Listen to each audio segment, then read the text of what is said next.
நேர்களுக்கு வணக்கம். இன்று நம்மோடு இணைந்திருக்கும் சிறப்பு விருந்தினர் மூத்த பத்திரிகையாளர் திரு உமாபதி அவர்கள். வணக்கம் சார். வணக்கம்மா. காலங்காலமாக தமிழ் தாய் வாழ்த்து தமிழ்நாட்டில் முதல் இடத்துல தான் இருக்குது. அதுக்கு எதிர்ப்பு தெரிவித்த ஆளுநர்லாம் சட்டமன்றத்தை விட்டு வெளியேறலாம் தெரியும். ஆனால் தாவேக ஆட்சி வந்த பிறகு டெல்லிக்கு போய் விஜய் அவர்கள் ரெக்வஸ்ட் பண்ணி கேட்டிருக்காரு, எப்படியாவது தமிழ் தாய் வாழ்த்த முதல் இடத்துக்கு நாங்கள் பாடுற மாதிரி நீங்கள் அனுமதி கொடுக்கணுன்ற மாதிரி ரெக்வஸ்ட் பண்ணுறாரு. இதை எப்படி நீங்கள் பார்க்குறீங்க? இல்லை, அதுதான் இது அவர்களோட ஆட்சி. பிஜேபியோட இன்னொரு ஆட்சி தான் நடக்குது. அவருடைய இது அதே தான். புரியுதா உங்களுக்கு? அவன் இப்போ என்னென்னா, இப்போ சரவணா ஸ்டோர் தான் அது. அதில் இது ஜாக்கெட் பிட்டு செக்ஷன் தனி கடை. அதே கடை தான். நீ சேலையை எடுத்துகிட்டு அதுக்குள்ளேயே போய் இன்னொரு ஃப்ளோரில் போனீங்கன்னா அந்த மேட்சிங் ப்ளவுஸு எடுத்துக்கலாம். அதனால் கடை ஒன்று தான். அதனால் இப்போ அப்புறம் போய் அந்த ஃப்ளோர் மேனேஜர்கிட்ட கேட்குறாரு, இதை கொஞ்சம் கேட்குறாங்க, இதை கொஞ்சம் ஒரு 4 பீஸ் அங்கே வச்சுக்கலாமா, 4 பீட்டு அங்கே வச்சு அங்கேயே எடுத்துகிட்டு போயிடுவாங்கல்ல அப்படின்ற பெர்மிஷன் மாதிரி தான் இப்போ ஜிகிட்ட கேட்டிருக்காரு. இதில் ரொம்ப இது பண்ணுறதுக்கு ஒன்று, அவங்க தான் ஆட்சியே. கடை ஒன்று தான், ஓனர் ஒன்று தான், கடையும் ஒன்று தான், செக்ஷன் தான் வேறு. ஓஹோ. அதனால் அவர் போய் அங்கே முதலாளியை போய் பார்த்து கொடுத்துட்டு வந்திருக்காரு. முதலாளி போய் பார்த்துட்டு இருக்காங்க. ஆனால் கூட்டணியில் இருக்கவங்க எதுக்கு இது எப்படி ஆதரிக்கிறாங்களா அப்படின்ற மாதிரி இருக்குல்ல சார். அவர் கடை முதலாளி, அவர் போய் பார்க்குறாரு மேனேஜரு, அதுக்கு என்ன இருக்கு? இல்லை, முதலாளி பார்க்குறது ஓகே சார். இப்போ இவங்க என்ன சொன்னாங்கன்னா, நாங்கள் எப்படியாவது அடுத்த முறை, அதாவது இவங்க என்ன நினைச்சிட்டாங்கன்னா இவர் தான் முதலாளின்னு நினச்சி இவர்கிட்ட வேலைக்கு பார்க்குறாங்க இந்த கூட்டணியில் இருக்கவங்க. ஆமா, இவர் லீஸுக்கு தான் எடுத்திருக்காரு. அதான் அவங்களுக்கு தெரியாது. சில பேர் என்ன பண்ணுவாங்கன்னா, லீஸுக்கு வீடு எடுத்து உள்வாடகை விட்டுருவாங்க. ஓஹோ. நமக்கு தெரியாது, நமக்கு அக்ரிமெண்ட் போட்டு கொடுப்பா, நம்ம ஒரு வருஷம் எடுத்துட்டு வந்துடுவோம். அப்போ தெரிஞ்சதுக்கு அப்புறம் பார்த்தா, ஆஹா முதலாளி நீ இல்லையா, அவன் முதலாளி அமெரிக்காவில் இருக்காரு, அவர் இவரை பார்த்துக்கிற சொல்லியிருக்காரு, இவர் கிடையாது ஓனர், கடைசியில் தான் தெரியும். ஸோ அந்த மாதிரி அதை நம்ம முன்னாடியே சொல்கிறோம், ஆனால் அவங்க கேட்க மாட்டாங்க. ஓனர் அவர் தான்யா, அவர் பார்த்துக்கிற சொல்லி சாவியை கொடுத்துட்டு போயிருக்காரு வெளியூரில் இருக்கிறதுனால சொன்னால், இவங்க இல்லை இவர் தான் ஓனர், பார்த்தா தெரியல, கோட் ஷூட்லாம் போட்டிருக்காரு அப்படின்னு நினைக்கிறாங்க. ஆனால் கடைசியில் ஓனர் இவர் இல்லைன்றது அவங்க கோட் சூட் போட்டவங்க போய் சொல்ல மாட்டாங்க அப்படின்ற மாதிரி சொல்லிட்டு இருக்காங்க. அப்புறம் கடைசியில் தெரிஞ்ச உடனே கடையை விட்டு வெளியே வந்துடுவாங்க. ஓஹோ, இன்னுமே தெரியலன்றீங்களா? இல்லை, தீபாவளி டைம் வரைக்கும் கடை தெரிவிக்க மாட்டாங்க. சரி சரி, டைம் தீபாவளி முடிஞ்சதுக்கப்புறம் ஃப்ரீயாக வியாபாரம் இல்லாத டைமில் இவர் தான் முதலாளி தெரிஞ்சு அப்புறம் இவங்க வேலையை விட்டு வருவாங்க. ஓஹோ, எனக்கு இப்போ தான் தெரியுது, தீபாவளிக்கு அப்புறம் தான் தெரியுது வியாபாரம் நல்லா ஓடலன்ன பிறகு தீபாவளிக்கு உண்மை தெரியுது முதலாளி இவர் இல்லை அப்படின்னு தெரிஞ்சுட்டு அப்புறமா பார்ட்னருங்களாம் வெளியே வருவாங்க அப்படின்னீங்க. நீங்கள் கோர்ட்டுன்னு சொன்னோன்னு தான் சார் எனக்கு ஒரு நியூஸ் ஞாபகம் வருது. தமிழ்நாட்டோடைய மானம் டெல்லியில் இந்தியா டுடேயில் கப்பல் ஏறிட்டு இருக்கு. ஏன்னா அங்கே இருக்கக்கூடிய ஆங்கர் கேட்குறாங்க, உங்கள் சீஃப் மினிஸ்டருடைய தைரியத்தை பாராட்டுறோம், கொளுத்துற வெயிலில் 40 டிகிரி மேலே போயிட்டு இருக்கு, இந்த வெயிலில் கோட் சூட் போட்டு அலையிறாரு, எப்படி இந்த தைரியத்தை போட்டு அவர்னா ரோட்டில் பாலிகா பஜாரில் பானிபூரியா சாப்பிட்டு இருந்தார். ஏசி காரில் போகிறாரு, ஏசி காரில் இறங்கும்போது உள்ள குளிர தான் செய்யும். ஏசி டெம்பரேச்சர் 18 வச்சிங்க அப்படின்னா வெளியில் 40 இருந்தாலும் பேலன்ஸ் ஆகி 22 தான் இருக்கும். அப்போ குளிரும். அப்போ கோட் ஷூ ஏன்னா அவருக்கு இந்தியா டுடே ரிப்போர்ட்டர்னா வெளியே நாயாக அலைஞ்சிக்கிட்டு இருந்திருப்பாரு. அதுக்கு இப்போ ஹீட்டாக இருக்குன்னு இவர் சிஎம்.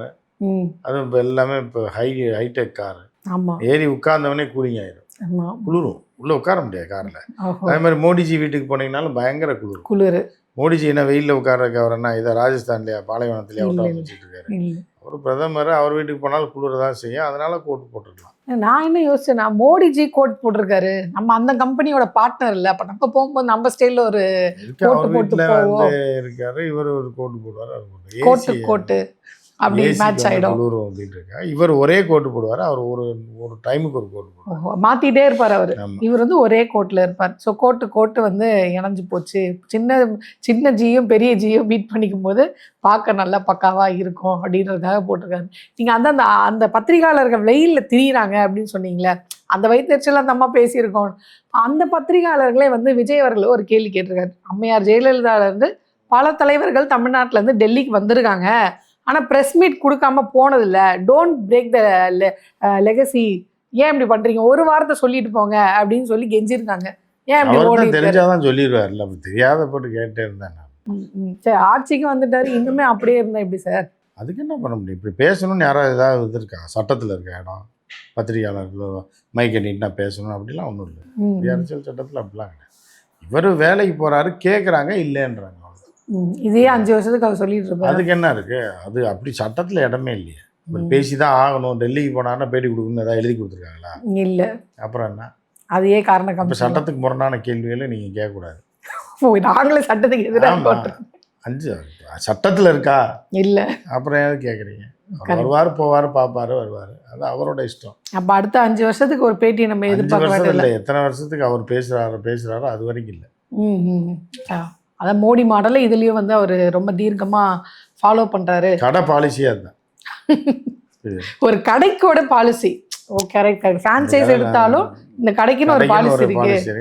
ஆமா, அங்க எப்படி மோடிஜி அமித்ஷாஜி மாதிரி இங்க வந்து விஜய்ஜியும் ஆதவ்ஜியும் அப்படி ஒரு இதுல போயிட்டு இருக்கு. 2வது இவர் டெல்லிக்கு போனவர் மோடியை பார்த்துருக்காரு, நிர்மலா சீதாராமனை பார்த்துருக்காங்க. ஆனா இவங்க கூட கூட்டணியில இருக்கக்கூடிய காங்கிரஸுடைய தலைவர் ராகுல் காந்தியோ இல்ல சோனியா காந்தி அவர்களையோ இப்படி காங்கிரஸ் தரப்புல யாரையுமே திரும்பி பார்க்கலையே. இல்ல பார்க்கலன்னா அவங்க சந்திக்க விரும்பலன்றாங்க. ஏன் விரும்பலன்னா மேகதாது பிரச்சனை இருக்குல்ல, அதுல வந்து இவர் ஏதாவது சொல்லுவாங்க, கேள்வி கேட்பாங்க, சொல்லணும். நீ அவங்க சப்போர்ட்டா இவங்களுக்கு சப்போர்ட்டானா ராகுல் யாரு சப்போர்ட்? இப்பதான் இங்க ஒரு வழக்க தீர்த்து இவரை துரத்தி விட்டுருக்காங்க. யார? சித்தராமையாவை வெளியில அனுப்பிட்டு சிவகுமாரை கொண்டு உட்கார. இதுக்கே அவங்க என்ன பாடுபட்ட ஜென்மத்துல இருந்து போராடிட்டு இருக்காங்க. இந்த நேரத்துல இவரை வேற சந்திச்சு பிரச்சனை ஆயிரும். ஏன்னா இவர் வந்து இவர் யாரோட கூட்டணி போட்டிருக்காரு அப்படின்னா சென்னை சில்க்ஸோட கூட்டணி போட்டு சரவணா ஸ்டோர்ல வேலை பார்த்துட்டு இருக்காரு. சென்னை சில்க்ஸுக்கு உளவாளியா இருக்காரு சரவணா ஸ்டோர்ல அப்படின்ற மாதிரி இருக்கு. அப்படி இருக்கும்போது இப்போ இந்த நேரத்தில் போய் சந்தித்தோம்னா அவங்க கடைக்காரெல்லாம் இது பண்ண சார் திருப்பி சொல்கிறேன், அவன் அந்த கடைக்காரரு அந்த ஆளை ஏன் போய் சந்திக்கிறீங்கன்னு சொல்லுவாங்க. அதனால் அவரை தனியாக பார்ப்பாங்க, இவரை தனியாக பார்ப்பாங்க. ஓஹோ, தனித்தனியாக. இப்போ இவங்களோட சேர அவங்க பிரச்சனை தீர்ந்ததுக்கு அப்புறம் தான் இது. என்ன பிரச்சனை இருக்குன்றீங்க அங்க? அதான் அந்த இது இருக்கு, மேகதாது பிரச்சனை தானே. இல்ல எனக்கு என்ன தோணுதுன்னா, எப்படியும் ராகுல்ஜி சொன்னா காங்கிரஸ் கட்சியில இருக்கவங்க யாரும் கேட்க போறது இல்ல. போன வாட்டி தமிழ்நாட்டுல கூட்டணிக்கே வந்து ராகுல்ஜியே மதிக்கல, அதை மீறி தான் இங்க ஒரு ராகுல் இந்திய மக்களே மதிக்கல ராகுல். பிறந்த இடம் வளர்ந்த இடத்தை விட தாண்டி கேரளா ராகுலுக்கு என்ன சம்பந்தம் இருக்கு? இங்க வந்து நிக்கிறாரு அப்படிங்கும் போது அங்க மக்கள் வந்து தூக்கி எரிஞ்சிட்டாங்கன்றது. யூபியில் ஒன்றும் இல்லாமல் ஆக்கிட்டாங்க, பீகாரில் ஒன்றும் இல்லை, வெஸ்ட் பெங்காலில் டோட்டலாக கட்சியே கிடையாது, டெல்லியில் தூக்கி கூட்டி கழுவி தூக்கி போட்டாங்க. ஏன்னா அப்புறம் இவருக்கு என்ன இது இருக்காது, இங்கே சவுத்துக்கு ஓடி வரும். அங்கே சுதாரிச்சிட்டாங்க, இனிமேல் நம்ம படம் ஓடாது, அப்படி சவுத் இந்தியா பக்கமாக போவோம், கடையை அந்த பக்கமாக விரிப்போம், பிரான்ச்சை இங்கே ஆரம்பிச்சிருக்காரு. 2வது இப்போ காங்கிரஸ் கேரளா பக்கம் வந்திருக்குன்னு சொல்றீங்க. பினராயி விஜயன் இருக்காரு இல்லையா, கேரளாவுடைய முன்னாள் முதல்வர். இப்ப அவர் வீட்டுல வந்து இடி ரைடு போயிருக்கு. எதுக்கு சம்பந்தம் இல்லாம? பிஜேபி ரைடு விட்டுருக்காங்க, அவ்வளவுதான். மத்திய அரசு இதோட இப்ப இந்த 2 கட்சியில ஏதாவது ஒரு கட்சி அடியோட ஒழிச்சாதான் அடுத்து பிஜேபி வர முடியும். அதனால காங்கிரஸ் இருக்கு, காங்கிரஸ் எப்ப வேணாலும் பிஜேபி ஒழிச்சு கட்டிடுவான். நம்ம பையன்தான் நம்மளை கூட்டு போய் இது பண்ணிடுறாங்க. கம்யூனிஸ்டை ஒழிச்சிட்டோம்னா டோட்டலா இந்தியாவிலே கம்யூனிஸ்ட் இல்லாம ஆயிடும். அந்த ஒரு இடத்துல தான் தொடிக்கிட்டு இருக்கு. அதுக்காக கம்யூனிஸ்டை ஒழிக்கிறதுக்காக இடி ரைடு, இவங்க தான் ஊழல்வாதி தான், பாருங்க எவ்வளோ சம்பாதிச்சிருக்காங்க. இனிமேல் கம்யூனிஸ்டுகள் ஒன்றும் காசு வாங்க மாட்டாங்க, ஊழல் இருக்கா? நீங்கள் இந்த பினராயி விஜயன் பொண்ணு எவ்வளோ பெரிய கம்பெனி வச்சுருக்கு, அதுக்கு எவ்வளோ லோன் கொடுத்துருக்காங்கன்னு எதையாவது ஒன்று போட்டு அவங்கள பேரை கெடுத்து கம்யூனிஸ்ட்டை ஒழிச்சு கட்டிட்டோம்னா இந்தியாவில் கம்யூனிஸ்ட்டை ஒழிச்ச மாதிரி ஆச்சு. அங்கே 2வது இடத்துக்கு பிஜேபி வந்த மாதிரி ஆச்சு. அடுத்த எலெக்ஷனில் ஒரே நாடு ஒரே தேர்தல்னு வரும்போது பிஜேபி ஆட்சிக்கு வந்துடும், காங்கிரஸ் 2வது இடத்துக்கு. இந்த வேலை எல்லாமே இந்த ஒரே நாடு ஒரே தேர்தல் வர்றதுக்காக வேலைகள். அப்போ அந்த ஒரே நாடு ஒரே தேர்தல் வரும்போது எனக்கு தெரிஞ்சு பாஜக காங்கிரஸ் 2 தான் இருக்கும் போல. ஏன்னா இவங்க பண்ற வேலை ஒரு ஸ்டேட்ல ஒவ்வொன்று இருக்கும். இல்லை சார், அவங்க ஒரு மாநிலத்தில் இருக்கக்கூடிய கட்சிகளை வந்து ஒன்றும் இல்லாமல் காலி பண்ணிட்டே வராங்களே.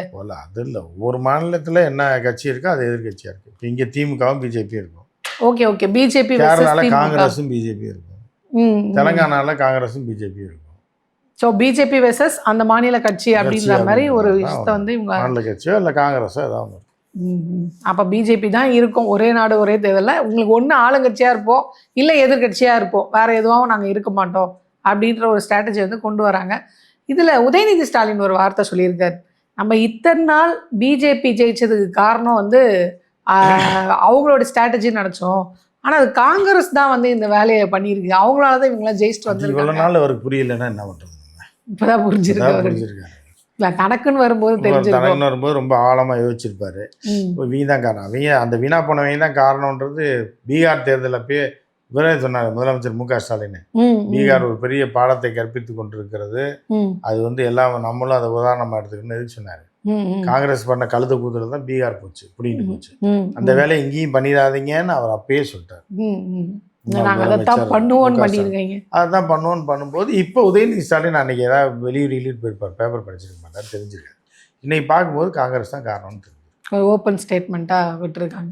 இப்போ ரெண்டாவது புதுசாக ஒரு நவீனத்துவத்தை நோக்கி தாவேக்கா போயிட்டுருக்கு அப்படின்னு எல்லாமே பேசிகிட்டு இருக்கோம்.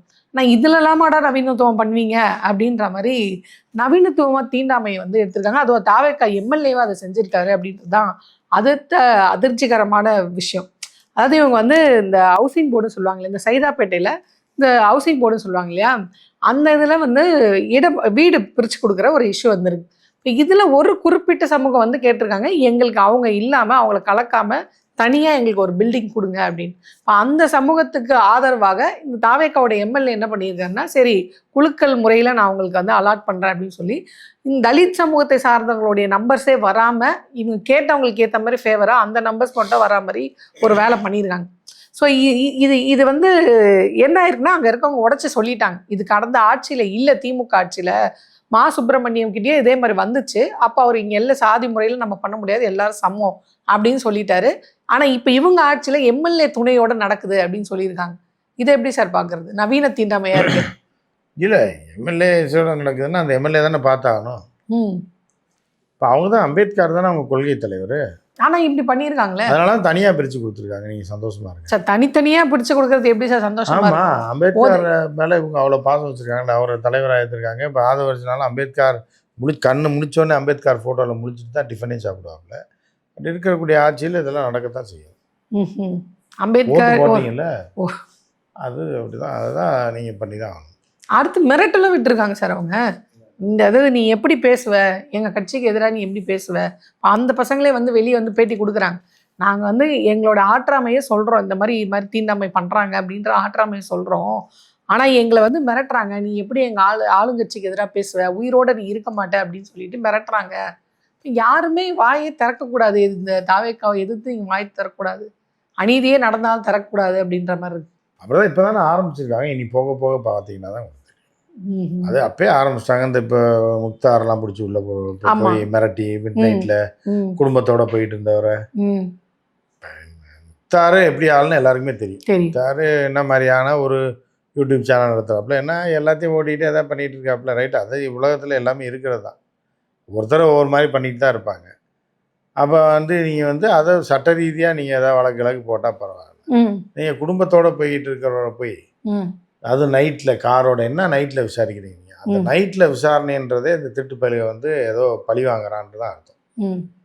அரவிந்த் கெஜ்ரிவாலை பார்த்தீங்கன்னா 5 மணிக்கு மேலே சேரோட தூக்கிட்டு போனாங்க. அப்படி என்ன விசாரிச்சு என்னத்தை கண்டுபிடிச்சிட்டேன், இப்போ என்ன நடந்துச்சு? அவ்வளோ அவசரமாக சரி, நாளைக்கு காலைல விசாரிச்சா அரவிந்த் கெஜ்ரிவால் தப்பி ஓடி நேபாளுக்கு ஓடிடுவோம் இல்லையா? இல்லை. அப்போ வந்து போலீஸ் வந்து பழி வாங்குறதுக்காக வந்து இந்த மாதிரி எச்சத்தனத்தை சில பேர் பண்ணுறது வந்து சகஜம் தான். அந்த எச்சத்தனத்தை தான் முத்தார் பண்ணியிருக்கேன். போன ஆட்சியில் எல்லாம் போலீஸ்லாம் பயங்கர க்ளோஸாக இருந்தாங்க. ஏசி டிசிலெல்லாம் முத்தார் ஃபோன் அடித்தாலே ஒரு இதாக இருக்கும். இன்னைக்கு வந்து அது ஆட்சி மாறினோடனே அவங்க வந்து இந்த வேலையை பண்ணிவிட்ருக்காங்க. அதுவும் குடும்பத்தோடு போயிட்டு இருக்கப்ப இது வந்து மிகப்பெரிய கண்டனத்துக்குரியது. ஏற்கனவே கண்டிச்சிருக்கோம், அதை பற்றி சொல்லியிருக்கோம். கண்டனத்துக்குரியது. இந்த மாதிரியான டுபாக்கூர் வேலையை அவங்க தொடர்ந்து பார்த்தாங்க அப்படின்னா, ஏற்கனவே ஜெயலலிதா என்னத்தை சந்திச்சதோ அதை தான் இவர்களும் சந்திக்க வேண்டியது வரும். அது நம்ம பொறுத்து வந்து அது என்னன்றதை காட்டி தான் ஆகணும். அதான் இது வந்து ஜனநாயகத்துடைய குரலை நசுக்கிற மாதிரி இருக்கு. மீடியாவில் யாருமே பேசக்கூடாது அப்படின்ற மாதிரி.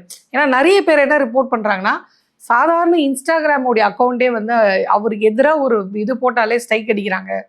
இந்த மாதிரி இப்போது கண்ணுக்கு எதிராக நக்கீரன்லேயே சொல்லியிருக்காங்க. இந்த மாதிரி நம்ம கண்ணுக்கு எதிராக இப்போ முக்தார் ஒரு உதாரணமாக இருக்காரு. ஸோ இந்த மாதிரி தொடர்ந்து மிரட்டல்கள் வருது. ஏன் விமர்சனத்துக்கு இவ்வளோ தூரம் பயப்படுறாங்க இவங்க? பயப்படுறாங்கன்னா அவங்களுக்கு எந்த ஸ்டஃப்பும் இல்லைன்றப்ப பயப்பட தானே செய்வாங்க. நம்மளை உண்மையை போட்டு உடைக்கும் போது அவங்களுக்கு பாதிப்பு ஏற்படும் போது அவங்க பயப்பட தான் செய்வாங்க. இதைத்தான் ஜெயில்தான் செஞ்சிச்சு 91லேருந்து 96 வரைக்கும். அதில் அண்ணன் நக்கீரன் கோபால் அதெல்லாம் பாதிக்கப்பட்டு வருது. அதில் இப்போ ஓடி ஒளிஞ்சு தலைமறைவாய் வக்கீல் கோர்ட்டு ஜெயிலு இருந்தால் சுற்றிட்டு இருந்தார். அது மிக கொடூரமான ஒரு இது. அதை இவர்கள் திருப்பி ஆரம்பிக்கிறாங்க ஜெயலலிதா பாணியை. அதில் பாதிக்கப்பட்ட ஒருத்தர் தான் விஜய். கையை கட்டி இப்போ நாள் ஃபுல்லாக நின்று படத்தை ரிலீஸ் பண்ணுறதுக்கு அதே இதை அவரே வந்து வந்தார்னா அதை மாற்றுவார்னு பார்த்தா அதே இது செஞ்சார் அப்படின்னா அதற்குரிய பலனை அவர் அனுபவிச்சுதான். அப்போ நமக்கு நடந்தது இன்னொருத்தருக்கு நடக்கூடாதுன்னு நினைக்கணும். ஆனால் அவர் நமக்கு நடந்ததை இவங்களுக்கு நடத்தி காட்டுற மாதிரி நினைக்கணும். நானும் எப்படி கஷ்டப்பட்டுருப்பேன் அப்படின்ற மாதிரி இப்போ அதுக்கான பலனை அவர் அனுபவிச்சுதான். ஓ இதுதான் அவர் சொல்லியிருக்காருன்னு நினைக்கிறேன் பதவி ஏற்பு. நானும் ரொம்ப பல கஷ்டங்கள் எல்லாம் அனுபவிச்சுட்டு தான் இந்த இடத்துக்கு ஏன் நீ வந்தேன். அனுபவி நான் மட்டும் ஏன்டா கஷ்டப்படணும் அப்படின்றது தான் அவருடைய இதா.